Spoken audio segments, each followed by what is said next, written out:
Telangana assembly की कार्रवाई गैर मुअय्यना मुद्दत के लिए मुलतवी कर दी गई है।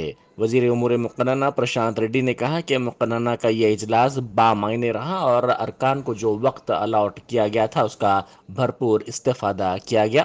उन्होंने कहा कि ऐवान में अरकान ने अपना ताउन दिया। उन्होंने मीडिया से बात करते हुए कहा कि ऐवान में किसी तरह का एहतजाज, वाकआउट या फिर मुअत्तली नहीं हुई। मुख्तलिफ मसाइल को उठाने के लिए अपोजिशन को मुनासिब वक्त भी दिया गया। उन्होंने सीएलपी लीडर मल्लू भट्टी विक्रमार्का की जानिब से मुनासिब वक्त ना दिए जाने के लगाए गए इल्ज़ाम को नामुनासिब करार दिया। సభానాయకుడు గౌరవ ముఖ్యమంత్రి కేసీఆర్ గారి డైరెక్షన్లో అట్లాగే శాసనసభ స్పీకర్ గౌరవనీయులు పోచారం శ్రీనివాసరెడ్డి గారి ఆధ్వర్యంలో శాసనసభ ప్రొటెం చైర్మన్ గౌరవనీయులు భూపాల్ రెడ్డి గారి ఆధ్వర్యంలో కౌన్సిలు ఈ రెండు కూడా సమావేశాలు చాలా అర్థవంతంగా ఫలప్రదంగా ప్రజాస్వామ్యబద్ధంగా జరిగినాయి. మా గౌరవ విప్పులు అన్ని పార్టీల ఫ్లోర్ లీడర్లు అందరు గౌరవ సభ్యులు కూడా దీనికి సహకారం అందించారు. వారందరికీ కూడా నా ధన్యవాదాలు. అయితే ఈ శాసనసభ సమావేశాలు మొత్తం శాసనసభ 7 రోజులు 37 గంటల 5 నిమిషాలు వర్కింగ్ అవర్స్, వర్కింగ్ టైం అంటే రోజుకు 5 గంటల పై చిలుకు వర్కింగ్ టైం జరిగింది. అట్లనే కౌన్సిల్ కూడా 7 రోజులు 23 గంటలు 32 నిమిషాలు వర్కింగ్ అవర్స్తో జరుపుకున్నాం. ఈ సమావేశాల్లో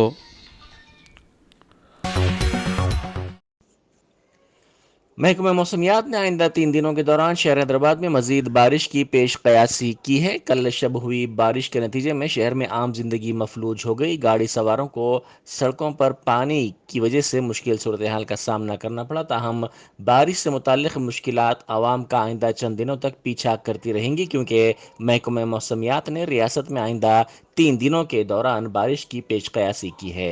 महकमा मौसमियात ने कहा कि शुमाल और शुमाल मगरिब की सिमत से तूफ़ानी हवाएं तेलंगाना की सिमत बढ़ रही हैं, जिसके नतीजे में बारिश होगी। शुमाली वस्ती बहरे अरब ता मगरिबी वस्ती खलीज बंगाल में तूफ़ानी गर्दाब बना हुआ है, जिसने रायलसीमा और एपी की साहिली पट्टी का अहाता किया है। शुमाली अंडमान में हवा के कम दबाव का इलाका बनने का इम्कान है, जो मज़ीद शिद्दत इख्तियार करेगा और शुमाल मगरिब से होते हुए जनूबी ओडिशा और शुमाली साहिली आंध्र प्रदेश आइंदा 4 ता 5 दिनों में पहुंचेगा। तेलंगाना की हुक्मरान जमात टीआरएस के रुकन कानून साज कौंसल के कविता ने कहा है कि छाती के कैंसर की वबा को ख़त्म करने की जिम्मेदारी माशरे में हम सब पर है। उन्होंने MNJ कैंसर हॉस्पिटल में छाती के कैंसर से मुताल्लिक आगाही प्रोग्राम में हिस्सा लिया। उन्होंने ब्रेस्ट कैंसर आगाही वॉक का आगाज़ परचम लहराते हुए किया। इस मौके पर खिताब करते हुए कविता ने कहा कि माजी में 60 साल से ज़ायद उम्र की ख़वातीन में ये कैंसर होता था, ताहम अब 30 साल की उम्र की ख़वातीन में भी ये कैंसर देखा जा रहा है। उन्होंने कहा कि लड़कियों को साल में कम से कम एक बार कैंसर की स्क्रीनिंग करवाने के साथ साथ उन्हें ज़िंदगी में सेहतमंद आदत भी बनानी चाहिए। उन्होंने ख़ानदान के तमाम अफराद पर जोर दिया कि वो माँ, बहन और बीवी की सेहत पर खुसूसी तवज्जो दें। చాలా పెద్ద ఎత్తున ప్రజల ప్రాణాలు తీస్తున్నటువంటి భయంకరమైన వ్యాధుల్లో క్యాన్సర్ కూడా ఒకటి. అందులో మరీ ముఖ్యంగా ఆడపిల్లలకు సంబంధించి చాలా చిన్న వయసు నుంచే ఈ బ్రెస్ట్ క్యాన్సర్ అనేటటువంటి మహమ్మారి వస్తుంది. కాబట్టి దీన్ని నిర్మూలించాల్సినటువంటి అవసరము సమాజంగా మనందరి మీద కూడా ఉన్నది. ఇదివరకు 60 ఏళ్ళ పైబడిన వాళ్ళకి వచ్చే క్యాన్సర్ ఇప్పుడు 30 ఏళ్ళ నుండే వస్తూ ఉన్నది. కాబట్టి జాగ్రత్తలు తీసుకోవాల్సినటువంటి అవసరము కుటుంబ సభ్యుల మీద కూడా ఉంది. సో ఆడపిల్లలకి తప్పకుండా సంవత్సరానికి ఒకసారి పరీక్ష చేయించడము, అదేవిధంగా వారి జీవితంలో మంచి ఆరోగ్యకరమైనటువంటి అలవాట్లు చేసుకోవడం, ఇవన్నీ ముఖ్యమైన విషయాలు. ఆడవాళ్ళే కాకుండా కుటుంబ సభ్యులందరూ కూడా దయచేసి మన ఆడపిల్లల కోసం, తల్లుల కోసం, చెల్లెల కోసం, భార్యల కోసం ఈ శ్రద్ధ తీసుకోవాల్సిందిగా మిమ్మల్ని అందరికీ కోరుతా ఉన్నాను. चंपापेट की बेशतर कॉलोनियों में बारिश का पानी दाखिल हो गया। बारिश का पानी झील का मंजर पेश कर रहा था। रेड्डी कॉलोनी के आवाम को भी मुश्किल सूरत हाल का सामना करना पड़ा। कृष्णानगर कॉलोनी में भी बारिश का पानी जमा हो गया। जीएचएमसी की जानिब से शहर को भिखारियों से पाक बनाने की खुसूसी मुहिम चलाई जा रही है। नामपल्ली स्टेशन और लेबर अड्डा में मुहिम चलाई गई, जिसके हिस्से के तौर पर फुटपाथ्स पर रहने वाले बेघर अफराद की निशानदेही की गई और उनको बेगमपेट शेल्टर होम मुंतकिल किया गया। अहदेदार शहर के फुटपाथ्स पर रहने वाले अफराद की बाज़ाबादकारी का काम अंजाम दे रहे हैं। जीएचएमसी के हुदूद में 13 बस्ती दवाखाने और सरकारी दवाखाने हैं। नकल मकानी करने वाले मजदूर भी सहूलत से इस्तेफादा कर सकते हैं। वजीर आला के चंद्रशेखर राव ने कहा है कि राजशेखर रेड्डी हो या चंद्रबाबू नायडू या फिर पुरानी कांग्रेस हुकूमत, सभी ने वक्फ जायदादों को लूटा है। राजशेखर रेड्डी ने जो तबाही वक्फ बोर्ड की किसी और ने नहीं की। कल ऐवान में असम्बली का इजलास खत्म होने से पहले वजीर आला के चंद्रशेखर राव ने तेलंगाना वेलफेयर स्कीम करारदाद के बाद कायद मजलिस मुकर्रना पार्टी अकबरुद्दीन ओवैसी के एक सवाल के जवाब के मौके पर वजाहत करते हुए ये बात कही थी। उन्होंने कहा कि हर वक्त की हुकूमत की नज़र सिर्फ वक्फ की जायदाद पर रहती है, क्योंकि इसका हिसाब किताब भी हुक्मरान को देना नहीं होता। इसका हिसाब पूछने की हिम्मत किसी में नहीं होती। अब देखना यह है कि जो ऐलान वज़ीर आला ने वक्फ अमलाक की CBCID जांच से मुताल्लिक़ किया है, उसकी जांच कब होगी? ये क्या सिर्फ एक ऐलान बनकर रह जाएगा? किसी ने क्या खूब कहा है, आप मेरे कान को खुश करो, मैं आपके कान को खुश करूँगा। लेकिन ये बताना ज़रूर चाहूँगा, उसी के ज़माने में एक जीवो निकाला गया, उसी के तहत हज़रत हुसैनी शाह वाली का दरगाह का ज़मीन लांग को उसको दिया गया। ये सच है।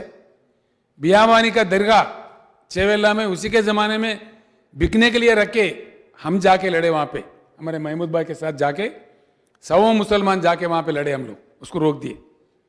यहाँ तक के गुट्टला बेगमपेट के मस्जिद का ज़मीन 70 एकड़ ज़मीन भी कब्जा करना चाह रहे थे, बेचना चाह रहे थे उसी ज़माने में। उनके आशीर्वाद से हम गए वहाँ पे, 400-500 लोग हम गए, हमारे महमूद भाई हमारे साथ थे। एजिटेशन के दौरान हम जाके लड़े वहाँ पे, उसको रोके। हमारे मिल्कियत आज महफूज है। इसलिए मैं आपसे इतना ही गुजारिश करूँगा, जिस इंसान ने तेलंगाना का हर चीज़ में हमारे साथ नाइंसाफ़ी किया, काफ़ी पानी के मसले में, फंड्स के मसले में, हर चीज़ के मसले में, उनका अगर तेलंगाना हैवान में तारीफ होता है तो थोड़ा हमें ताजुब होता है। बस इतना ही मैं कहना चाहूँगा। तलबा और बेरोजगार नौजवानों के मसाइल के हल में तेलंगाना हुकूमत की नाकामी के खिलाफ तेलंगाना कांग्रेस के जंग सायरन प्रोग्राम के सिलसिले में आज पार्टी के हेडक्वार्टर्स गांधी भवन में इस प्रोग्राम का पोस्टर जारी किया गया। इस माह की 12 तारीख को जिला महबूबनगर में जंग सायरन तलबा की रैली मुनक्किद की जाएगी, जिसका पोस्टर जारी किया गया। सदर PCC Revanth Reddy, CLP leader Mallu Bhatti Vikramarka, रुकन काउंसिल जीवन रेड्डी, रुकन असम्बली सीतक्का, AICC के सेक्रेटरी के श्रीनिवास, कारगुजार सदर महेश गौड़ और दूसरे इस मौके पर मौजूद थे। कांग्रेस ने फीस बाज अदायगी स्कीम के बकायाजात की अदायगी सरकारी शुबे में 1.91 लाख खाली मुलाजिमतों को पूरा करने के मुतालबे पर धर्म युद्ध के हिस्से के तौर पर 2 अक्टूबर से 65 रोजा जंग सायरन प्रोग्राम का ऐलान किया है। शहर हैदराबाद की बड़ी दवासाज कंपनी हितरो पर IT के छापे चौथे दिन भी जारी हैं। IT टीमों ने अब तक 3 में से 2 इलाकों में प्राइवेट लॉकर से तकरीबन 150 करोड़ रुपए की नकद रकम जब्त की है। IT के जराये ने बताया कि इसके अलावा 3 किलोग्राम से जायद सोना भी जब्त किया है। मालूम हुआ है कि स्टेट बैंक ऑफ इंडिया की खुसूसी टीम में जब्त शुदा नकद रकम गिनने के लिए रवाना की गई हैं। हुजूराबाद असम्बली के ज़िमनी इंतखाब के सिलसिले में 61 उम्मीदवार इंतखाबी मैदान में हैं, क्योंकि इंतखाबी हुक्काम को बयानों पर्चे नामजदगियाँ मौसूल हुई हैं। हुक्काम ने कहा कि बाज़ पर्चे दोबारा दाखिल किए गए हैं, इसीलिए हुक्काम ने कहा कि 61 उम्मीदवार इंतखाबी मैदान में हैं। जुमे को पर्चे नामजदगियों के अदखाल का आखिरी दिन था। کل ہی تقریباً 46 افراد نے اپنے پرچہ نامزدگیاں داخل کیے۔ اہم جماعتوں جیسے TRS، BJP، کانگریس کے ساتھ ساتھ دیگر غیر مسلمہ جماعتوں نے بھی اپنے امیدوار ٹھہرائے ہیں۔ راجندر نگر اتاپور علاقے میں موسیٰ ندی میں مگرمچھ نظر آئی۔ کل شب بارش کے نتیجے میں شہر حیدرآباد کو پانی سربراہ کرنے والے دو اہم ذخائر آب عثمان ساگر اور حمایت ساگر کی آبی سطح میں بتدریج اضافہ دیکھا گیا، جس کے بعد حمایت ساگر کے دروازے کھولتے ہوئے پانی کو موسیٰ ندی میں چھوڑا گیا۔ اسی دوران اتاپور میں موسیٰ ندی میں مگرمچھ نظر آئی، جس سے مقامی افراد خوفزدہ ہو گئے۔ اس بات کی اطلاع قریب میں واقع زو حکام کو دی گئی۔ واضح ہے کہ چند دن پہلے قسمت پور روڈ پر بھی ایسی ہی مگرمچھ نظر آئی تھی۔ کانگریس کے سابق کارپوریٹر محمد واجد حسین نے عبداللہ ہوٹل چوراہے کے قریب تقریباً ایک ہفتے سے پانی کے بہنے کی شکایت واٹر بورڈ کے عہدیداروں سے درج کروائی ہے۔ انہوں نے کہا کہ سیوریج لائن میں پانی کا اخراج ہو رہا ہے، جس کی وجہ سے پانی سڑک پر بہہ رہا ہے اور عوام کو کافی مشکلات کا سامنا کرنا پڑ رہا ہے۔ انہوں نے فوری طور پر سیوریج لائن کو صاف کرتے ہوئے پانی کی نکاسی کو دور کرنے کا مطالبہ کیا، جس کے بعد حکام نے متعلقہ عہدیداروں اور اسٹاف کو ہدایت دی کہ فوری طور پر اس شکایت کو دور کیا جائے۔ شمالی کنڑ ضلع کے کاروار آبشار میں 6 افراد بشمول 4 خواتین غرق ہو گئیں۔ پولیس نے کہا کہ تقریباً 40 سیاح جن کا تعلق گوا سے ہے، مختلف گروپس میں اس آبشار کو پہنچے تھے۔ تقریباً 2 بجے اس کے پانی میں اضافہ ہو گیا، جس کے نتیجے میں بعض سیاح جو اندر گئے تھے باہر آ گئے، تاہم 6 افراد جو باہر آنے میں ناکام رہے وہ بہہ گئے۔ اس واقعے میں 4 خواتین اور ایک شخص بہہ گیا۔ اس موقع پر وہاں موجود ایک سیاح نے اس واقعے کو اپنے سیل فون میں قید کیا۔ ایک اور گروپ سے تعلق رکھنے والا ایک شخص بھی اس واقعے میں بہہ گیا ہے۔